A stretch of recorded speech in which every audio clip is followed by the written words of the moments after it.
I think before I took for granted the fact that my family lived so close to me, and now all of a sudden I can't see any of them. Like my grandma lives literally 1 kilometer away from me, and I can't see her because she's in a old folks home, and they've been on lockdown for like, I don't know, 4 weeks, I think now. I think, yeah, if we can learn anything from this, it's that we need to support each other in this industry and connect more and just be there for each other for sure. What made you become a hairstylist? What did it for you, Jen? Oh God, I wanted to be a hairstylist from as far back as my memories go. I have memories of sitting on the couch putting clips and barrettes in my grandpa's hair and my dad's hair. There's picture evidence of all of this. So it was a no-brainer for me. It was in me from a young age. I was just always good at doing like all my friends' hair. Yeah. And then I decided I would just take it in high school because our high school offered programs. Jen, how would you say that this shutdown has affected you, your family, your clients, your friends, basically your whole community? Yeah, it's really affected the whole community. I mean, especially my family. My brother has 2 young kids and he owns his own business. So his business is slowed right down, and the kids are at home, and then his wife works from home. So she has to watch the kids and try and work from home. Plus, we can't go over there and see them because we don't want to expose the kids to anything. And my parents, they're not young anymore, so they're considered high risk. So I've just been doing their grocery shopping, and they're staying low. And like a lot of people in the community, it's kind of a strange feeling. For me, it's been a blessing because my dog ended up just getting sick. So I just feel really grateful to have this time to spend with her, make sure she's okay and stable and stuff like that. So all of a sudden, as soon as she got sick, the stress of the pandemic and work and money was completely gone for me. Like, it's not even in the forefront of my mind anymore. Just, it put things into perspective about what matters, and family and the people you love, and you know, your animals are your family. So I've just been feeling grateful to have this Great time. attitude. Yeah, that's amazing. You know, and it's really interesting to hear from both of you because, you know, you're both in smaller communities as opposed to myself who's in Calgary in the bigger city. So the way people are behaving here might not be the same. So for Carmen, yourself as well, being up in Grand Prairie, you're kind of, for size-wise, in between Okotoks and Calgary. How would you say that this shutdown has affected your community there? Well, well, we're not as slow as Calgary either, like with the oil and everything. We're so busier. So yeah, now people are like freaking out because it is slower because of the pandemic. I know a lot of people still working though. I have a lot of nurse clients, and my mom, she's still working, runs a bank, and my dad works for the city, so they're still both at work, which is scary because they're exposed to people all the time. And I didn't see them for almost a month and a half because they had just got back right before they were on holidays, and they got back right before it got crazy, but they still had to quarantine for 14 days. So I had to do shopping for them, and I've been shopping for my grandparents. So I don't mind being off because I can go and shop for people if they can't or whatever. And I don't mind the break actually because it's so busy. I'm like, but again, we shouldn't be exposing, and we're not essential. So I think, you know, anybody essential should be working. I have family in healthcare too, so I respect everything that they say, like stay home if you don't need to be out. But a lot of people aren't here, I find, or they weren't up until maybe last week-ish. But when I first started to book people off, like, because I stopped working on the 18th or 19th, and like a lot of my clients, well, most of them were pretty good, but some of them were just like, really, why are you booking off? You know, and I'm like, because it's a pandemic, like, no, it can't work. So I don't know. I get annoyed sometimes, but I think it's good. People need to slow down, and we need to also like come back to reality a little bit, especially in Alberta, because we work all the time and we buy everything instantly. You know, I don't know. I think it's okay to slow down. But yeah. So when you think about your mindset before this and where it is now, what are some of the things that were that eye-opening moment? I think before I took for granted the fact that my family lived so close to me, and I could see my niece and nephew when I wanted, and I could go to my parents every night if I wanted. They live like 6 blocks away from me. And now all of a sudden I can't see any of them. So I think the biggest eye opener for me was to not take the people you love for granted and spend as much time as you can with them and really cherish that time. Yeah. Yeah, absolutely.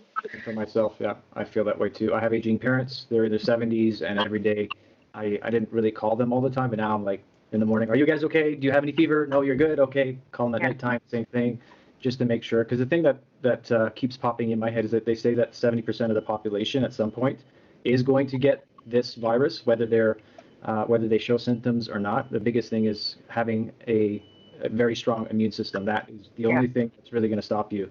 That'll basically fight it off. So no stress, eat well, sleep well, don't have any negative thoughts, turn off the news like I had to. I literally had to pull the plug because I got caught into it. So how about you, Carmen? Definitely seeing people for granted that I never, like my grandma lives literally 1 kilometer away from me and I can't see her because she's in a old folks home and they've been on lockdown for 4 weeks, I think now.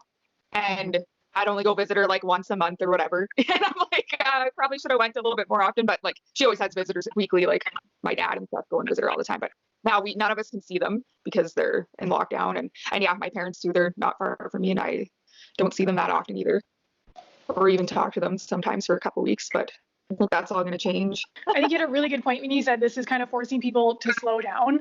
A couple of really cool things I've noticed. I don't have a lot of family and neither does my husband, and none of them really live here in the city. So all our family is our friends that we've taken in to become our family. So my kids call everybody auntie and uncle because that's the family that we've adopted. But, times get busy and a month, 2 months, 6 months goes by and you haven't talked to a friend just because life is what it is. So I've seen a lot of conference calls with old high school friends. My husband was on the phone the other night for about an hour and a half with 10 of his buddies from the BC area that he all went to junior high and high school with. And it was hilarious. It was not a day had passed that they hadn't seen each other. And I can listen to my son talking to his buddies from back when we lived in Winnipeg. I've had phone calls with girlfriends of mine that I just, you realize, oh, it's 9:30 at night. It's too late to call now with the time difference. And now I've got nothing but time to talk to my friends and make sure we are okay and make sure that we are sharing funny stories, because I'm the type of person, if you can laugh through it, then you can make it through. And that's just something I think is really, really important. We have time for whatever we decide is important, and making sure we have that time to connect with friends right now is so, so important. Do you notice that everybody's saying hello now and they're more courteous? And I thought I'd never see this again. The other day I was out for a jog and I saw kids playing. I didn't playing street hockey. I'm like, wow. Yeah. Are you guys seeing that too? Yeah, the world has slowed down so much. And we go for a walk and, people, if there's, someone's walking on this side of the road, we'll walk over to that side of the road, but you say, hi, how are you? People are smiling. I mean, sure, there's still the grump out there who walks head down and ignores everyone. But for the most part, it's we're forced to be nicer because we can't be that close to people. Yeah. As stylists in your area or your salon and where you're at in your career right now, what do you think is missing, or what is missing to either help support you, whether it be information or some guidance? What's missing other than us? I'll talk. Sure. Hey, and no, you're not allowed to, there's no filters here. You gotta say exactly what's on your mind. If you gotta say, go for it. Nobody cares. Yes. Have you seen Joe Rogan? Yes. Okay. Hilarious. For me, I'm super blessed. The salon I work at, the owner of the salon has such a head on her shoulders, and she's a complete team player and wants nothing but the best for all of us. So as soon as things went down, she stopped taking clients, and all she did was research, call the CRA, clean the salon. She was our complete project managers, call the banks, make sure we knew what we could do with our mortgages, what all our options were for loans, EI, everything. She was with the accountant. She just was full time taking care of anything and everything that we all need in order to be successful at home and at work. So for me, and then I'm also part of Team Keune Hair Cosmetics. So we have a lot of, sorry, my dogs are barking. That's okay. We have a lot of support in terms of keeping education going and, oh God. Keeping education going, and I have, there must be a squirrel. Either you're lying or they're upset that you're not talking more about them. Yeah. What are they yelling about? Oh God. See, that's the thing I can't get away from. So I guess for me, there's nothing missing. And that's why I feel such a sense of calm through all of this, because I know that, I have the support around me, and the team and the friends and everyone in the industry has just been so amazing. So I really don't have anything to wish for. That's amazing. That's not a bad thing. No, it's not a bad thing at all. For sure.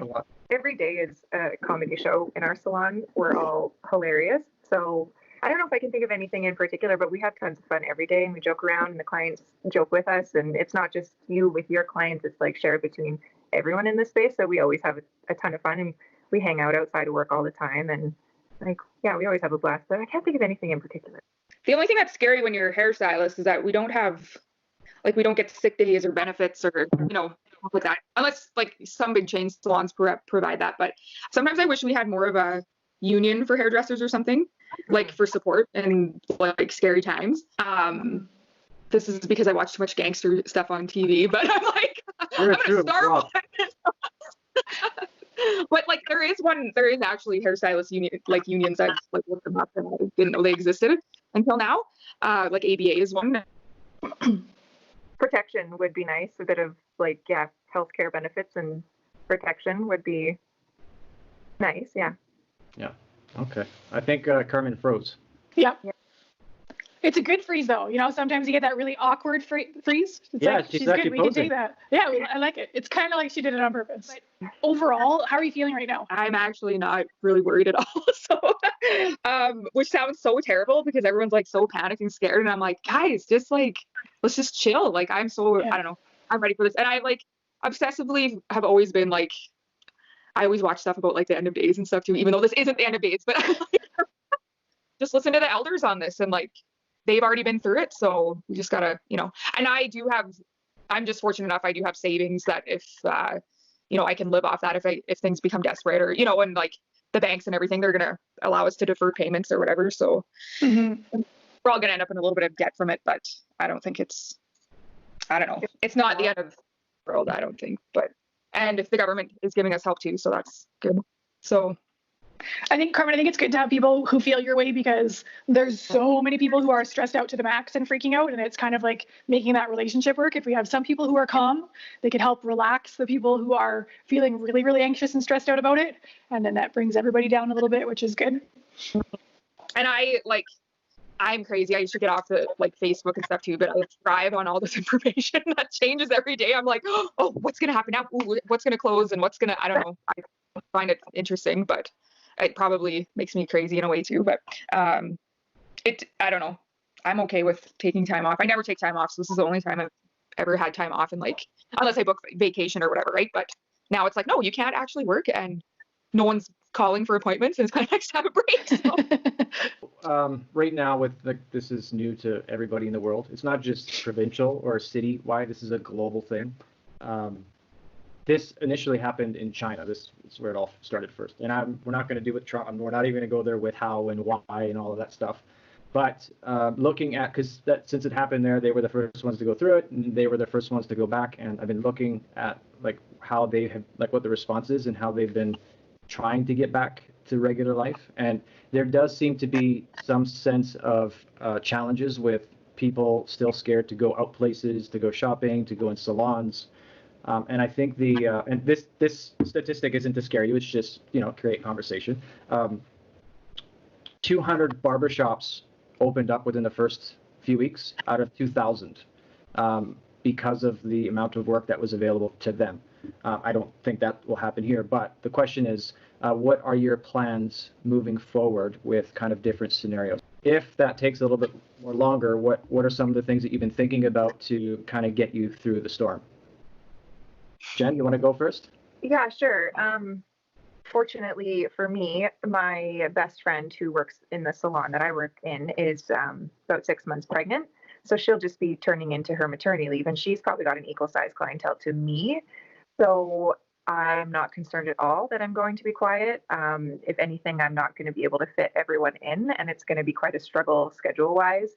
I do a lot of balayage, blonding, 3-hour appointments, 4-hour appointments. So it was a struggle before, and I honestly don't see it being a struggle coming back because I'm going to have to help take care of a lot of her clients. So yeah. I'm fortunate for sure. And do you think salon prices will remain the same with the big shift that's happening right now in the economy, or do you think they'll come down a little bit in order to be competitive? Personally, I am not going to lower my prices. I'm going to keep them the same because of the investment I've made in myself, the experience I have, the clientele I have, has set my prices. And I don't feel that my work should be cut short because of the economy. I don't tell people where to spend their money. They decide where to spend their money. So if they need to wait another few weeks to save up an extra $100 to come in, then my clients are super loyal and they'll wait. They'll just wait till they have the money. Yeah. I'm not too worried. I'm like I said, I want to clone for when I go back because I already I don't know. I don't even know where to fit people in when we go back because there's just not enough space in my book. I'm actually thinking of other salons that I can refer some of my clients too, if they need like, just like their roots really quick or whatever, like Your they're people, gonna, your so. they'll wait. I know. And People will wait. Yeah, they will. But For I have sure. to, like, They will wait. I have some crazies that are just like every 3 weeks, and they're still harassing me. Can you do my hair at home, or can you come? No, I can't. Like, and you're not going anywhere, so why do you care about your roots? Like, I don't know. Well, we do have a lot. Everybody's at home now. All of our customers are at home. We have a lot of customers at home. So I think people are getting a little bit curious and bored, and they're starting to play with their hair, do things they've never done before, try out that curling iron that's been sitting in their bathroom cupboard for 2 years. So what's some advice you can give to people when they are styling their hair at home? What's some do's and some don'ts? I think it's a good time to give your hair a break from heat. That's what I've been doing, hence the ponytail. I haven't touched my hair with heat the entire time I've been off work. So going back to like the old school ways of like setting your hair, maybe doing some like rags or curlers or wraps, scarf wraps, stuff like that. If you've got textured hair, playing with new product combinations, scrunching, diffusing, stuff like that. I think that this is a good time to relax with your hair. Or if you want to really like work on that flat iron wave, then spend a day working on your flat iron wave. But I definitely think it's better to give it a break right now. Carmen, what do you think is something that's really important that our customers don't do with their hair at home? Besides coloring it. Please don't color it at home. Box dye it black. Yeah. No box dye. Leave that on the shelf at Walmart. I have a couple clients that my crazies that are every 3 weeks.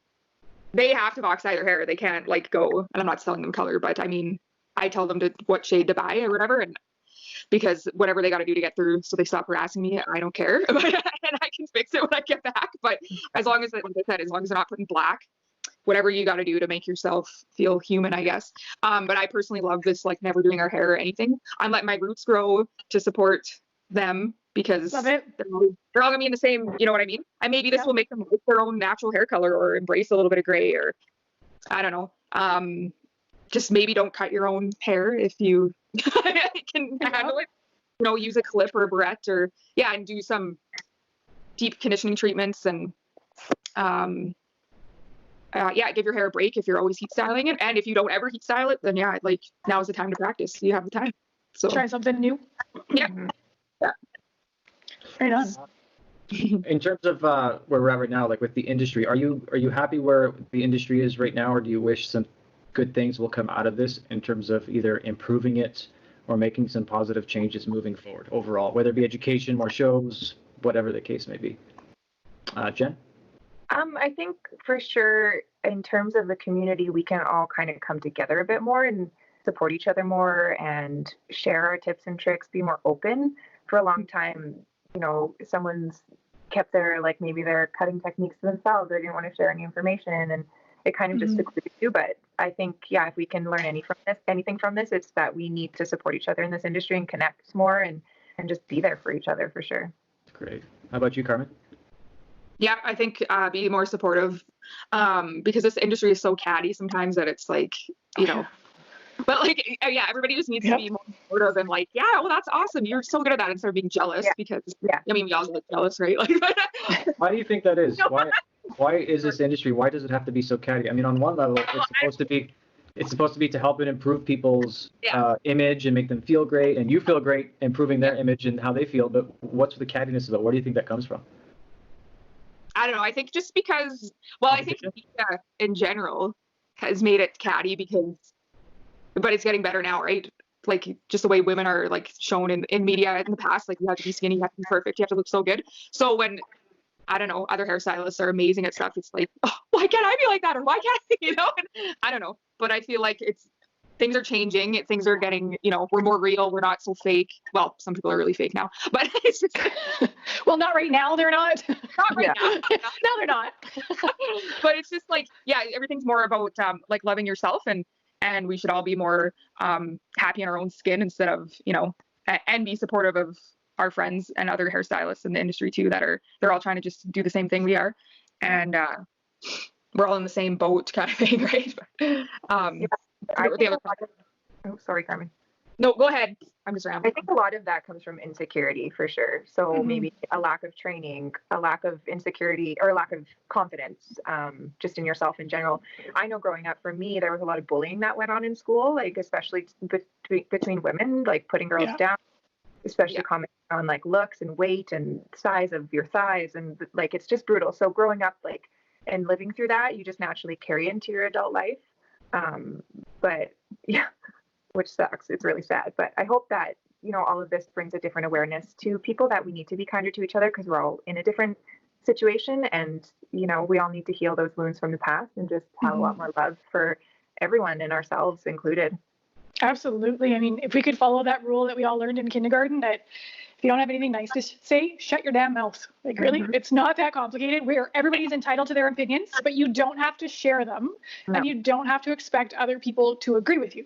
It's an opinion. It's yours. Doesn't have to be mine. And yeah, basic. If you've got nothing nice to say, shut up. It's not that hard. It is right on, ladies. Oh, sorry, Jen. Go ahead.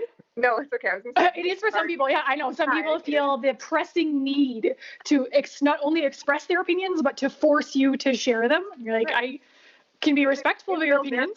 In a way. Yeah. Yeah, it's their insecurity, right? They feel like they don't have enough to offer. So if you agree, then that validates their opinion. Yeah. And yeah, if we're just all nicer and we say nicer things to each other, then the world is a little bit of an easier place. Yep. Right on, ladies. Can you share with us where people can find you if they want to look at your work, look at what you're posting? What is your Instagram handle? Are you using Facebook, Twitter? Where can they find you? My Instagram is Bombshell Hairstyling, and that's my Facebook handle as well. So awesome. I'm on Instagram as well. It's Jen Magee Artistry. So JenMagee Artistry. Based on this experience that you ladies have had, if there were other stylists that was looking or that will be watching this at some point, and they were thinking about doing this as well, how much fun can you tell them that you just had? 10 out of 10. 10 out of 10. Don't hesitate. And why not? Because it's fun to connect with like-minded people, you know, and to have a voice. It feels good to have a voice in these times when a lot of people are just sitting at home being quiet. Yeah, cathartic, isn't it? How about you, Carmen? Yeah, I would connect 10 out of 10. Maybe do your hair and makeup so you don't look like a slob. I'm sorry, I just was like, as we got off the phone before, I like went and did spin for 45 minutes and then I did yoga for like 45 minutes and then you were trying to contact me and I'm like, okay, I'll do it, but I'm not gonna look good. Thank you so much, ladies, for giving me some of your afternoon. Stay healthy and stay beautiful. You guys too. Guys. Stay safe. Awesome. Thanks, guys. Bye. Bye.